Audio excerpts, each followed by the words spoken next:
Hi, my name is Shane Goodwin from the Math Department at BYU Idaho, and we really appreciate your hard work as a Math 108 online instructor. And I thought it would be worth pursuing just at least a video tutorial or two to get you up to speed with the changes we've made. What we've tried to do is to bring the two courses back together over the 5 years that we've had Math 108 online. There's a little bit of a divergence, and so we're trying to get the two courses a little more in sync with one another. So I just want to call your attention to the big picture of what we're doing in this first video that I'm building, and then I'm also going to do one specifically dedicated to the notion of the Excel projects.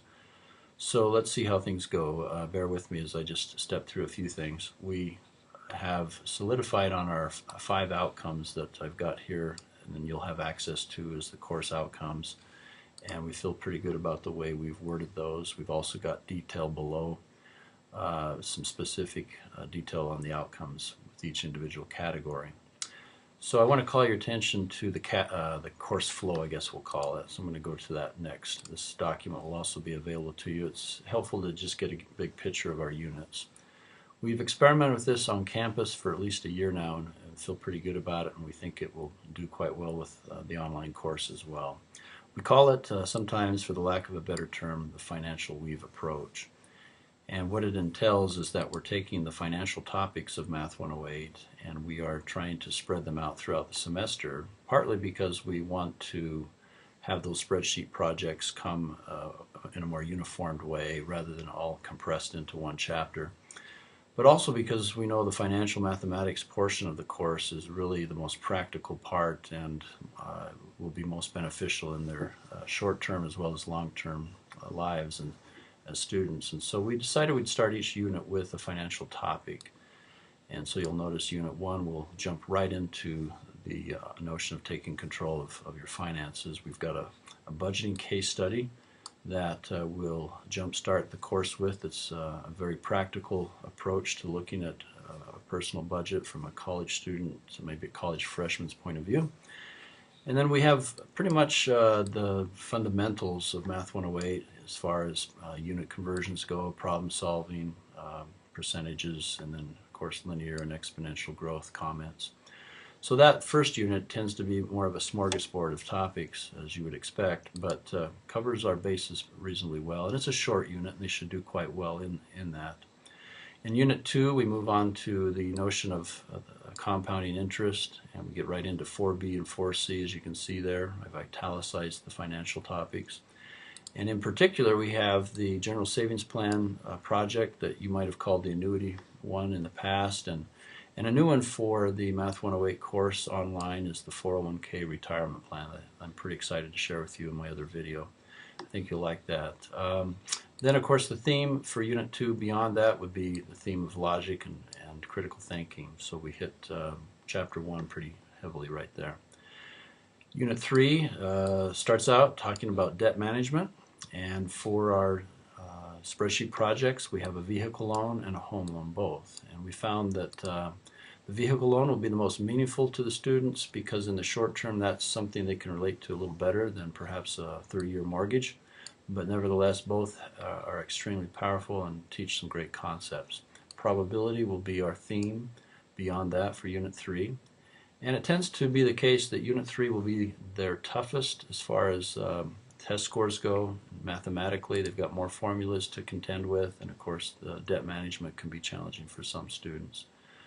But then we finish on a high in terms of their academic performance because statistics tends to be an area where they can do well on, and income taxes is how we begin the unit. The Excel project for this unit, we call it Charting with Excel, and we've been working with that for over a year and a half, 2 years now. We think we've got it perfected so that it'll run pretty well. So I'll talk more about that in the second video. And then of course the students do quite well on chapters 5 and 6 to finish out. It also makes the ordering sensible because probability is sort of a foundation to statistics, so we don't feel like we're doing a disservice to students by hitting chapter 7 first. The final exam, we're going to actually make that optional, and we're going to pull away from that comprehensive and and actually have an optional multiple choice final exam. And we do that because if they have scored low in one of the 4 unit exams, we want that optional final to be their ticket to replacing a score. In other words, of the 5 exams, 1 will be dropped. And then the family budget is the one that you might be used to from the previous course, the Anderson family budget, we might have called it, and that's how we end the course, but we've sort of gone into that project and made it just a touch more robust. They'll be watching Elder Hell's conference talk on budgeting, and then they have to address the notion of a refinance, they have to address credit card debt, and they have to do a little more than what they've done in the past to get the Anderson family back on track with their savings and with their cutting of expenses and so on. So we think it's a great way to finish the course. We started with a budget for a freshman single student, let's say, and then here we're addressing the idea of a family budget for completion. So 2 great bookends to the course. So that's a look and feel at the course flow.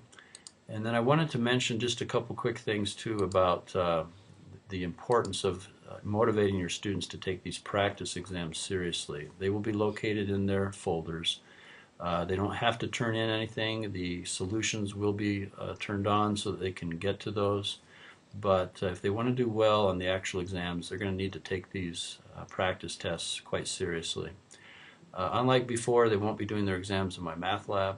They'll instead be doing their exams right within iLearn, 1 question at a time. So you'll want to look those over very carefully and become acquainted with them. And then while I'm at it, I wanted to just touch briefly on the grading policy. So I'm going to kind of move this over here just a little bit and shrink it down. You'll want to spend some time understanding the different categories because things have changed since we first started 108 Online. There's a new category, for example, called enrichment topics. Shouldn't impact you hardly at all in terms of grading because it's kind of on a completion basis. You don't need to get into a grading rubric per se, but they're going to write 2 one-page papers on some topics that they'll be exploring. Prep quizzes are pretty much the same, only just 5 questions instead of 10, and they're done in iLearn, of course. Guided practice will be new to you, but it still incorporates some of the flavor that you might have seen in the homework supplement problems. My math lab remains pretty much the same. We do allow infinite tries, and then there is this notion of a 50% reduction penalty, so they can actually do late work in my math lab all semester long, but lose 50% points. So with that in mind, I'm going to maybe stop at this point and come back and talk about projects in detail. And by the way, I might mention, I guess I had a little slide here as an example. In addition to the practice tests, I wanted to let you know that you'll want to motivate your students to take also seriously these practice slides getting ready for the test. And what we've done there is we've tried to tie them into the outcomes. So each set of slides will begin with course outcomes for that unit, and then a practice problem, excuse me, and then the actual solution steps. So they could treat these as flashcards and work through them. So 2 different very important approaches to getting ready for a test with the multiple choice facet as well as these open response type practice questions. So I'm hoping that that'll help give you a quick overview of the different types of experiences that we think will prove to be useful in an online setting. And wish you the very best. And please, if you have any questions whatsoever, contact your teaching group leader or your online course representative and get acquainted with everything that's out there, and it'll be really helpful. And good luck, and thanks again. Appreciate that.